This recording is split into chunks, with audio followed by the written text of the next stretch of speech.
Parce que c'est une médecine de pauvres. Moi, je travaillais pour l'Afrique, et l'idée, c'était avec un acupuncteur et la trame, on traite n'importe quoi au fin fond de la jungle. Ces gens qui n'ont aucun moyen, ces gens qui n'ont aucune structure, là, juste les mains, et rien d'autre. L'acupuncteur, juste ses aiguilles, et rien d'autre. Et on traite, je ne vais pas dire tout, quelqu'un se coupe un bras, faut pas rêver non plus.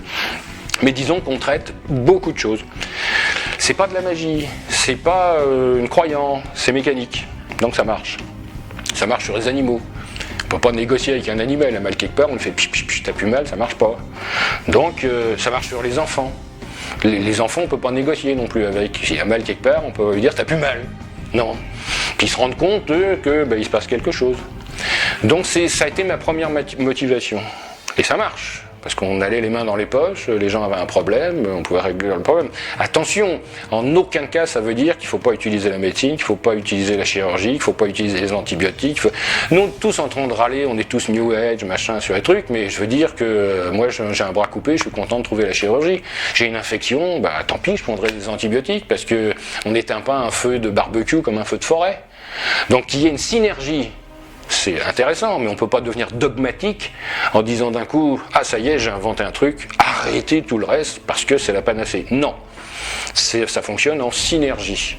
Et ça m'est arrivé d'utiliser la trame en post-opératoire ou en pré-opératoire pour préparer le terrain, pour que la personne soit décontractée, pour qu'elle soit détoxifiée, par exemple pour éliminer les effets d'une anesthésie générale. Le produit qu'on utilise, il faut 1 an à peu près pour l'éliminer. Quand on va faire une trame, effectivement on l'élimine plus vite. La chimio, par exemple, on résiste beaucoup plus à une chimio après être passé à ces techniques. Mais ça ne veut pas dire qu'il ne faut pas faire de chimio. Chacun fait ce qu'il veut. Je veux dire, personne, si c'est ses compétences, c'est pas ses compétences, ne peut dire faut faire ou faut pas faire ça. Et je comprends parfaitement les médecins qui râlent quand ils ont fait 10 ans d'études et puis il y a un type qui a fait un stage de 3 jours et qui peut se prétendre de faire la même chose. Il y a quand même un problème. Donc, mais par contre, l'autre côté ne doit pas être dogmatique non plus en disant il y a peut-être des techniques qui semblent être, qu'on appelle douces, ce qui est toujours un peu bizarre, vous savez, on dit on traite avec les plantes, c'est de la médecine douce. Non, pas du tout, on peut parfaitement tuer les gens avec des plantes, il n'y a aucun problème. Donc il n'y a pas de doux, il n'y a pas de dur, il y a seulement ce qui est adapté au moment. Donc, voilà pourquoi j'ai fait la trame, voilà comment j'ai fait la trame, et puis voilà comment elle est exploitée. Alors, comment se lancer dans la voie royale sans faire de l'expérience? Est-ce qu'il y a des livres? Alors, il faut partir du principe que l'alchimie est une tradition orale. Donc, par conséquent, 99 des vraies choses dites sont transmises de bouche à oreille.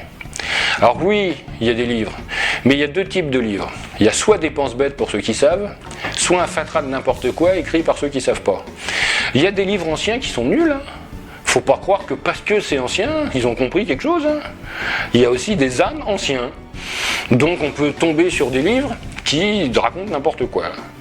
Et puis il y a des gens aussi qui ont écrit des livres. Moi je suis aujourd'hui convaincu que les livres d'alchimie ne sont pas faits pour apprendre l'alchimie, mais ils sont faits pour nous mettre dans un état où on peut recevoir quelque chose. Ça veut souvent rien dire. La pratique d'un livre d'alchimie, il y a peut-être 10 lignes en vrai.